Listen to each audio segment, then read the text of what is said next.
Shikues të nderuar, ju përshëndes, jemi në minutat e ditarit informativ në RTS Gjirokastra, ku ndër të tjera sot do të keni mundësinë të ndiqni. Në këto ditë qershori, muzet në Gjirokastër vijojnë të mirëpresin turistë të vendas dhe të huaj, veçanërisht shtëpia Kadare po tërheq interes të lartë nga vizitorët të vendas, të cilët gjatë fundjavave e vizitojnë të organizuar. Të nxitur nga veprat e shkrimtarit të njohur, ata shprehin interes për të njohur nga afër shtëpinë dhe historinë e saj.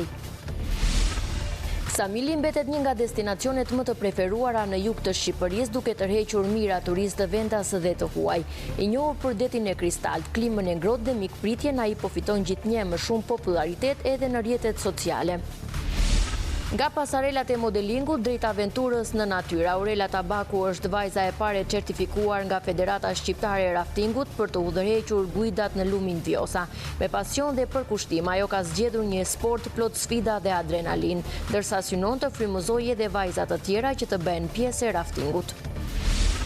Për të dytin vit radhazi në Gjirokastër, certifikohen 18 trajnerë me licencën UEFA. Ceremonia e shpërndarjes së certifikatave dhe licencave u zhvillua sot në fushën e blerë të stadiumit Gjirokastra. Të licencuarve tashmë u jepet e drejta të drejtojnë ekipe të futbollit të bazës. Ju njohim tani më gjërësisht, 63 objekte arsimore të rindërtuara dhe riparuara në 11 bashki të vendit shënojnë përmbylljen e programit EU for Schools, financuar nga Bashkimi Evropian dhe zbatuar nga PNUD. Ministrja e Arsimit Mirela Kumbaro vlerësoi kontributin e partnerëve, duke theksuar se programi nuk rindërtoi vetëm shkolla, por riktheu besimin dhe krijoi mundësi më të mira për rreth 25.000 nxënës në të gjithë vendin. Ministri i Arsimit Mirela Kumbaro mori pjesë dje në konferencën përmbyllëse të programit EU for Schools nga Bashkimi Evropian në bashkëpunim me qeverinë shqiptare dhe zbatuar nga UNDP, gjatë të cilit janë riparuar dhe rindërtuar 63 objekte arsimore në 11 bashki të vendit, të prekura nga tërmeti i vitit 2019. Kumbaro falënderoi të gjithë partnerët që kanë kontribuar në realizimin e këtij programi, suksesi i të cilit është rezultati i një angazhimi shumë këmbgulës dhe maksimal të gjithë palëve. Nëse partneriteti me Bashkimin Evropian do të kishte ndër të tjera një shembull konkret, një program konkret, një projekt që e prekin familjet, ky është njëri prej tyre. I prekshëm për mbi 25.000 fëmijë në 11 bashki të vendit, që erdhi edhe si simbol i ringritjes pas një momenti të vështirë dhe që u titullua EU for Schools ose Bashkimi Evropian për shkollat, ashtu sikurse është dhe një emër tjetër që mua më pëlqen jashtëzakonisht shumë, edhe që e ndjek me shumë pasion, EU for Culture, ose Bashkimi Evropian për kulturën, që bën të njëjtën punë si për shkollat, për ringritjen e institucioneve kulturore të dëmtuara. Ne e dim shumë mirë që përtej këtyre imazheve të bukura, ndërtesave të bukura, projekteve të bukura, siç ndodh gjithmonë, ka njerëz të dedikuar, ka stafe të tëra që bëjnë një punë të heshtur si milingonat, dhe disa prej tyre unë pata kënaqësinë t'i përshëndes këtu, edhe për të kuptuar se asgjë nuk bëhet vetë, edhe asgjë nuk bëhet thjesht se koha rrjedh. Prandaj unë sot dua t'i them faleminderit nga zemra kujdo që ka dhënë një kontribut, sado të vogël në një projekt dhe shumë të madh në të gjithë ata që nuk na lën vetëm dhe nuk na lën vetëm edhe në momentet e bukura, sepse është gjithmonë kënaqësi të ndash, po sidomos në momentet më të vështira. Bashkimin Evropian, përfaqësuar këtu nga delegacioni i Bashkimit Evropian, grazie Silvio. PNUD-in, thank you Randy, por edhe të gjithë ekipet e qeverisë shqiptare. Në fund të takimit, Ministrja Kumbaro theksoi se me mbylljen e kapitullit EU for Schools, në të vërtetë po hapet një kapitull i ri ku partneriteti mes Shqipërisë dhe Bashkimit Evropian do të vazhdojë të japë fryte konkrete për qytetarët. Gjirokastra, qyteti i gurtë i mbrojtur nga UNESCO, vijon të jetë një nga destinacionet më të preferuara për turistët të vendas dhe të huaj gjatë sezonit veror. Me historinë e pasur, arkitekturën unike, traditat e ruajtura ndër shekuj dhe kulinarin karakteristike, qyteti tërheq çdo ditë vizitor nga vende të ndryshme të botës. Kryetari i Bashkisë Flamur Golemi ka ndarë pamje mbreslënëse nga atmosfera e gjallë që karakterizon Gjirokastrën në këto ditë qershori. Kaldrëmet e gurta, shtëpitë monumentale, pazari historik dhe mikpritja e banorëve krijojnë një përvojë autentike për çdo turist që zgjedh të vizitojë qytetin. Përveç trashëgimisë kulturore, vizitorët shijojnë gatime tradicionale, artizanatin vendas dhe aktivitetet kulturore që e bëjnë Gjirokastrën një destinacion të veçantë në çdo stin, por sidomos gjatë verës. Gjirokastra mbetet një thesar i historisë dhe kulturës shqiptare, duke mirëpritur çdo vit mijëra turistë që largohen me kujtime të paharrueshme nga qyteti i gurtë. Në këto ditë qershori, muzeet në Gjirokastër vijojnë të mirëpresin turistë të vendas dhe të huaj. Veçanërisht shtëpia Kadare po tërheq interes të lartë nga vizitorët të vendas, të cilët gjatë fundjavave vizitojnë të organizuar. Të nxitur nga veprat e shkrimtarit të njohur, ata shprehin interes për të njohur nga afër shtëpinë dhe historinë e saj. Nga janari deri tani, rreth 3000 vizitor kanë vizituar këtë objekt kulturor. Edhe gjatë këtij viti, Muzeu Kadare në Gjirokastër ka vijuar të jetë një nga pikat më të vizituara kulturore të qytetit. Mbi 3000 turistë kanë zgjedhur të ndalen në shtëpinë muze të shkrimtarit të madh Ismail Kadare gjatë kësaj periudhe, e cila mirëpret vizitor gjatë gjithë vitit, përfshirë edhe stinën e dimrit. Unë vi nga Kosova, jetoj në Gjermani. Jam lind, jam rrit në Gjermani, për pushime në Kosovë dhe në Shqipëri. Më pëlqen historia, më pëlqen gjanat, më pëlqen qyteti, vendi, gjithat. Vizita në Muzeun Kadare ishte një përvojë shumë e bukur. Mësova më shumë për jetën dhe veprën e Ismail Kadares. Shtëpia është e ruajtur me shumë kujdes dhe të jep mundësinë të njohësh më nga afër kulturën dhe historinë shqiptare. Jam shumë e lumtur që pata mundësinë ta vizitoj.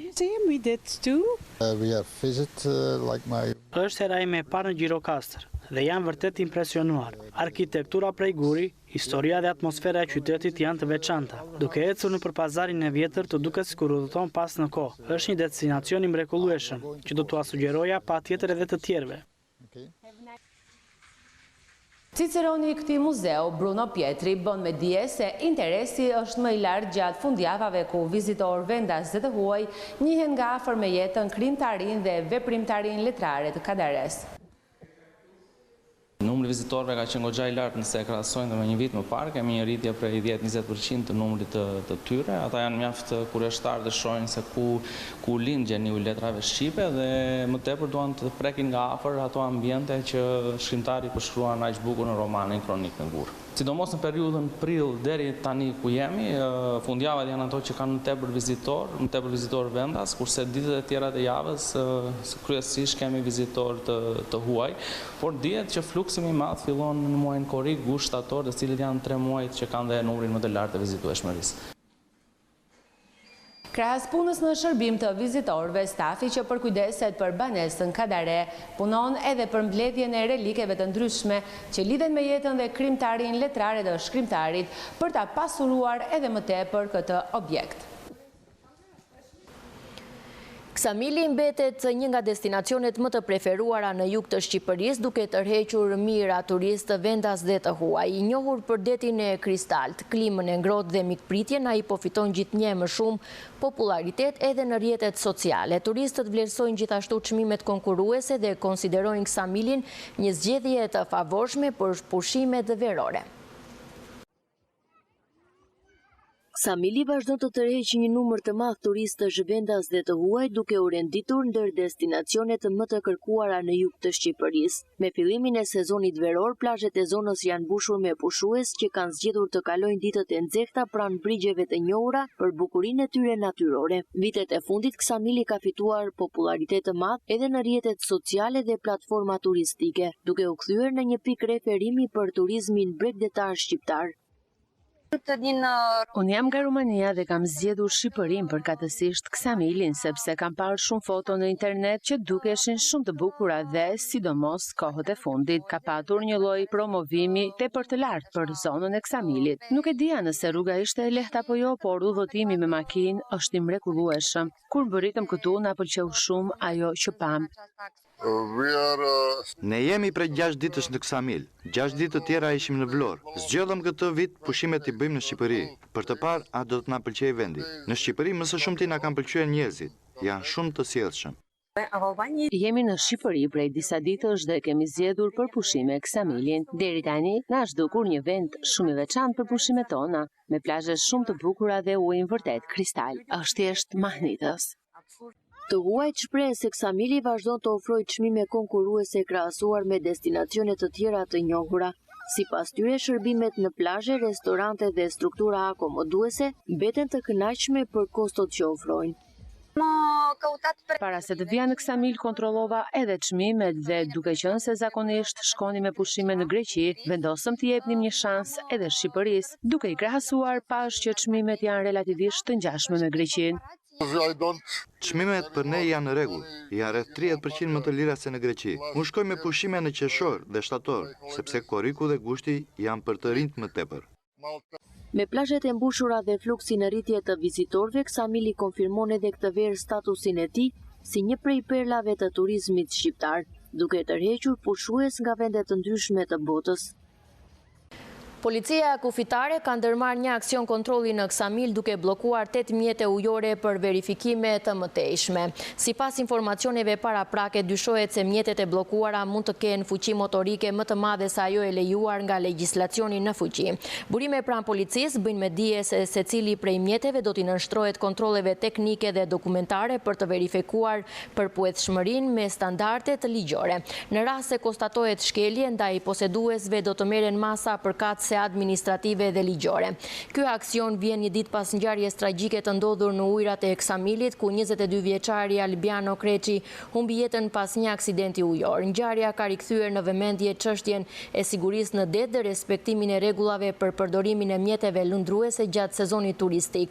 Verifikimet e policisë kufitare pritet të përcaktojnë nëse mjetet e bllokuara përmbushin kriteret teknike dhe ligjore për qarkullim, ndërsa kontrollet në zonat bregdetare do të vijojnë edhe në ditët në vazhdim.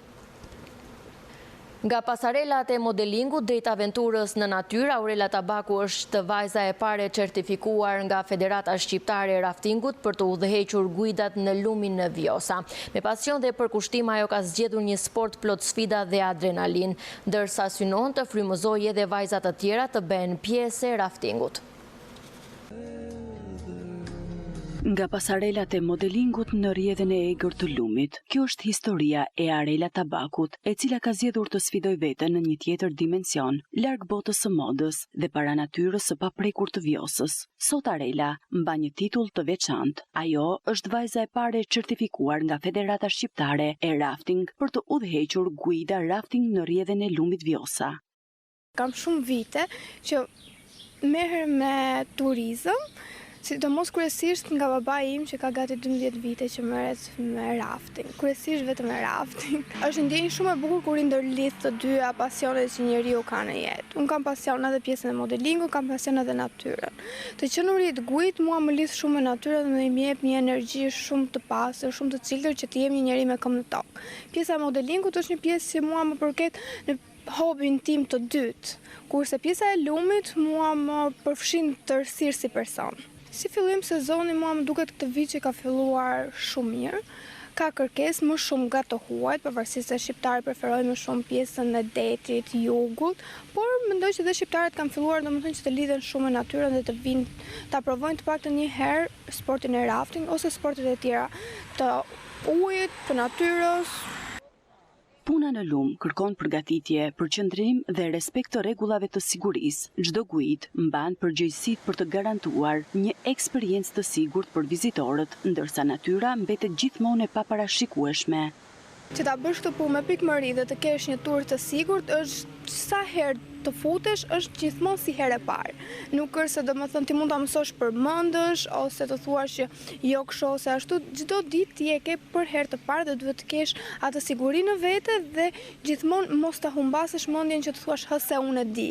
Jo, nuk ekziston kjo në lumë. Ti gjithmonë duhet të kesh atë frikën në vetvete që unë duhet ta bëj dhe vigjilencën shumë të lartë që të thuash unë këtë punë do ta marr përsipër, do ta bëj, por nuk është aq e thjeshtë se nuk e merr dot riskun. Çdo njeri që të vete të futet në lumë të mbaj përgjegjësi për jetën e disa njerëzve që kanë në gomona. Në fillim, domethënë ka qenë ajo pjesa strikte që njerëzit mendonin si mundet një gocë që të na udhëheqë ne për 2 orë në lumë, që mendojnë që është fuqi. Por rafting nuk është vetëm fuqi, rafting është taktik. Në qoftë se ti e ke mendjen aty dhe je vigjilente, është pjesë e komandave.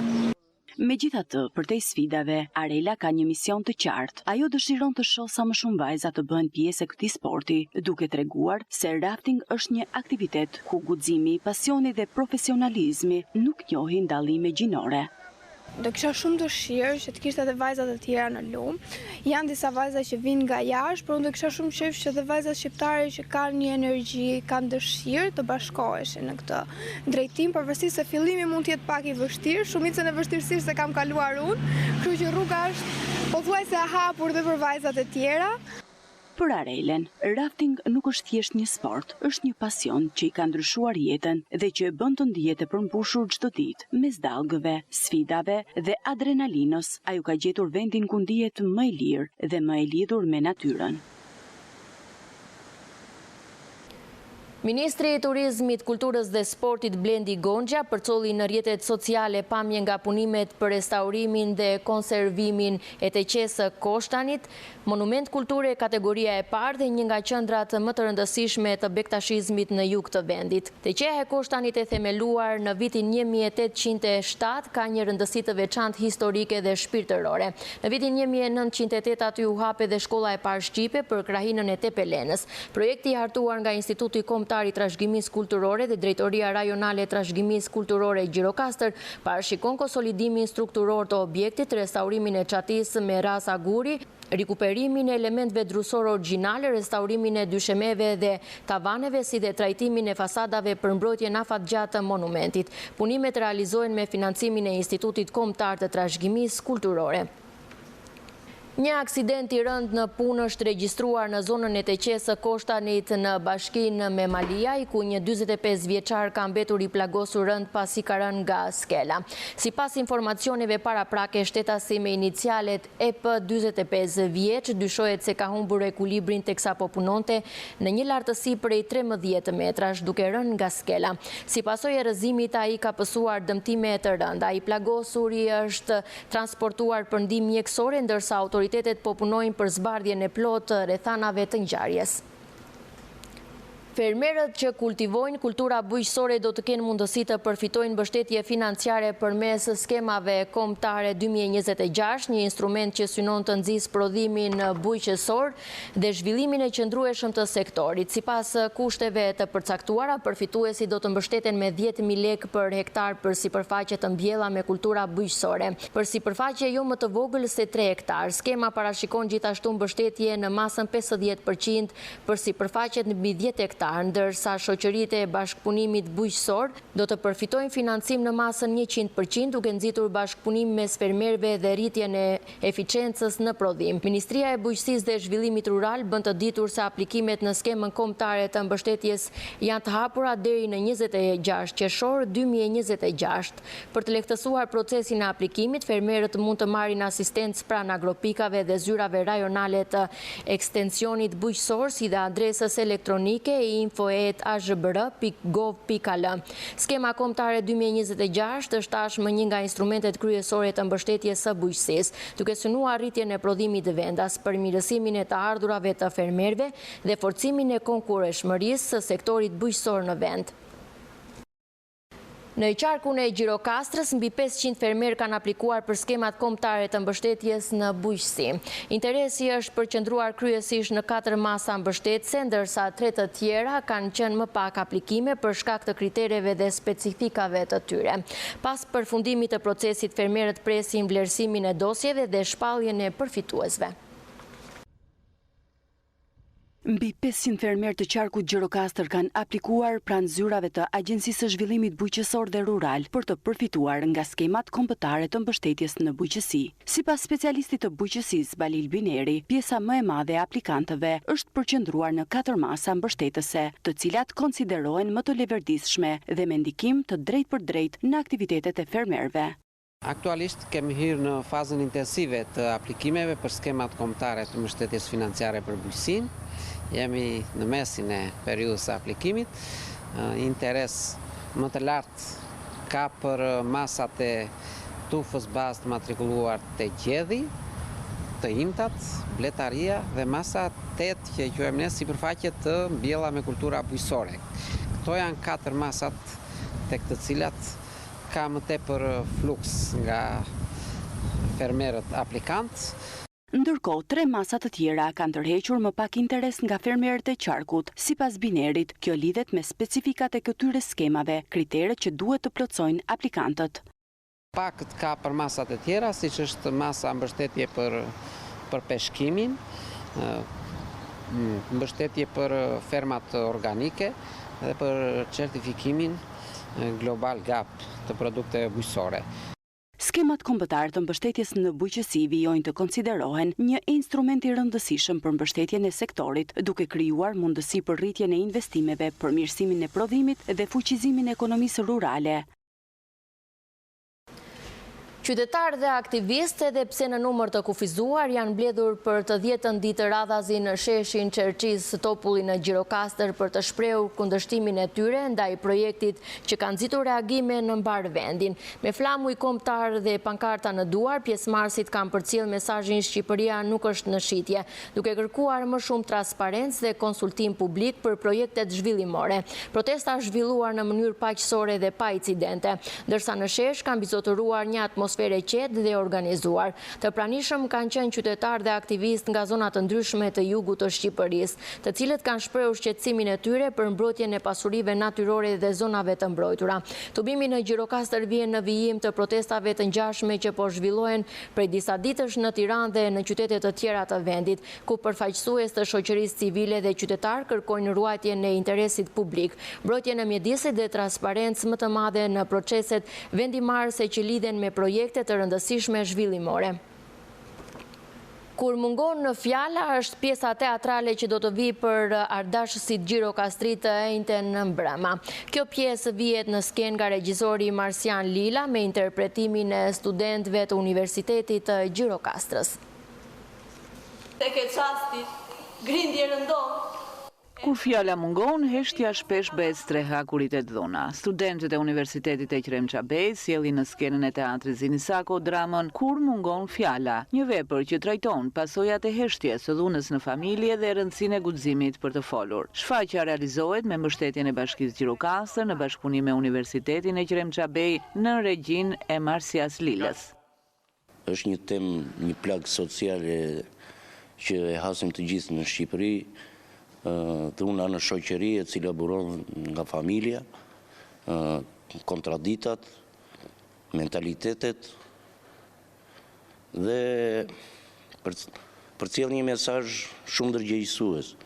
Pra, gjërat nisin si lojë dhe përfundojnë tragjedi. Kjo është ajo që ne duam të përcjellim prej një muaji gjysmë që kemi punuar me studentë e Universitetit e Qrem Qabej. Dhe me mbështetjen e Bashkisë Gjirokastër kërkojmë që kjo shfaqje të jetë për komunitetin gjirokastrit, që të jetojmë në paqe, në harmoni me njëri tjetrin dhe të realizojmë të gjithë secili ato dëshirat dhe qëllimet tona paqësore. Kjo pjesë dramatike është vënë në bashkëpunim me Universitetin e Gjirokastrës, ku studentë të universitetit janë bërë pjesë e kësaj shfaqje e një përvojë e re për ta dhe që trajton një temë sociale e cila është mjaft e ndjeshme, që është dhuna në familje. Unë përfaqësoj nënën, e cila është një personazh i cili është rritur dhe ka bërë gjithë jetën e saj në dhunë dhe në një farë mënyrë ka institucionalizuar dhunën dhe të gjitha gratë që janë pjesë e kësaj drame ecin në këtë linjë. por në fund mesazhi që përcjell e gjithë drama është se ka një moment në jetë kur njeriu dhe gruaja duhet të gjejë forcën për t'i thënë jo dhunës, dhe ajo është edhe kjo çka kërkon që të përcjelli edhe gjithë pjesa tek publiku. Është momenti që tashmë gruaja apo familja të ndërtojnë një tjetër formë në mënyrën e vetë se si funksionon dhe të mos e pranoj dhunën si diçka të natyrshme, por të kërkohet mirëkuptimi, të gjendet fjala e duhur edhe mënyra e duhur e komunikimit edhe në familje, sepse në fund, ashtu siç e thotë edhe titulli, kur mungon fjala, vjen dhuna. Shfaqja do të vite spektatori Gjirokastrit të enjte në brema në orën 19 në skenën e teatrit Zinisako. Për të dytin vit radhazi në Gjirokastër certifikohen 18 trajner me licenca UEFA. Ceremonia e shpërndarjes së certifikatave dhe licencave u zhvillua sot në fushën e blerë të stadiumit Gjirokastra. Të licencuarve tashmë u jepet e drejta të drejtojnë ekipet të futbollit të bazës. Sot në Gjirokastër u certifikuan me licencën UEFA-C 18 trajner futbolli. Është viti i dytë i organizimit të këtij kursi me të rinjtë apasionuar të rajonit jugor. Zbatim të coaching konvent, e cila thot kursi duhet shkoj ke trajneri, është viti i dytë që në rajonin e Gjirokastërës, drejtoria teknike së bashku me sektorin e edukimit të trajnerëve zhvilloi kursin e dytë të UEFA-C, kursi i nivelit bazë për trajnerët e gjithë rajonit të Gjirokastërës. Në këtë kurs ishin 18 trajner nga rajoni i Gjirokastërës, i gjithë përfshirës, dhe morën pjesë dhe zhvillimi i këtij kursi u bën në 2 faza, në praktik dhe në teori. Kursi UEFA-C është niveli bazë i licencimit të trajnerëve dhe i referohet bazës futbollit, ku atje dhe puna e trajnerëve është më e nevojshme dhe më e domosdoshme në një cilësi shumë të lartë dhe me profesionalizëm maksimal, sepse pa pasur bazën ose si të themi gjenezën e futbollit nuk mund të pretendojmë për futboll në të ardhmen. Licencimi sa më shumë trajnerëve rrit edhe konkurrencën, thot drejtori i shoqatës rajonale të futbollit Gjirokastër Grigor Çabeli. Këta trajner që nga ky moment kanë të drejtën për të trajnuar fëmijët e vegjël që nga mosha 6 deri në 13 vjeç. Pastaj vijojnë me kurset e tjera më vonë, pasi të kenë fituar një stazh si trajner që do trajnojnë fëmijët e vegjël, fitojnë një stazh dhe hyjmë edhe në seancat më të vështira, më të kurseve të tjera, të UEFA-s. Tani me ligjet e reja që do miratoj shteti për futbollin, këta trajner do jenë shumë të kërkuar, sepse që tani ne kemi nevojë për trajner të tjerë dhe këta janë automatikisht të punësuar dhe do kërkohen kur i thon fjalës me qiri. Sekretari i përgjithshëm i shoqatës rajonale të futbollit Gjirokastër, Xhavit Kacori, bën të ditur se vitin e ardhshëm ky kurs do të zhvillohet për licencën UEFA-B. Fal organizimit të zyrës rajonale Gjirokastër, në bashkëpunim me Federatën Shqiptare të Futbollit, mundësuam zhvillimin e këtij kursit me rreth 20 kursant, të cilët sot licencohen dhe në politikat që ndjek zyra rajonale në raport me zyrën e edukimit pranë Federatës Shqiptare të Futbollit, ne projektojmë që vitin tjetër të zhvillojmë kursin e UEFA-B në Gjirokastër. Pra, në Gjirokastër do të zhvillohet UEFA-B për vitin 2027. Pra, është nga projektet e zyrës rajonale. Falenderoj gjithë pjesëmarrësit që morën pjesë sot, sepse këta do të jenë promotorë të cilët do të organizohen për klube, të cilët ka interes për punën e tyre, por dhe rrisin konkurencën mes trajnerëve të cilët deri dje kanë qenë shumë të pakët dhe sot me kursin e dytë, pothuajse klubet kanë mundësi zgjedhje për trajner sa më cilësor, për të rritur cilësitë sa më të mira për futbollin e bazës, por dhe pse jo në kategoritë më të larta. Kursi për licencën UEFA-B do të zhvillohet me pjesëmarrjen e elementëve më të mirë të dyja grupeve që kanë përfituar licencën C. Ishim në minutat e ditarit informativ në RTS Gjirokastra. Unë ju falenderoj për vëmendjen, ju uroj shikim të këndshëm të programeve tona në vijim. Bashkë, miru pafshim.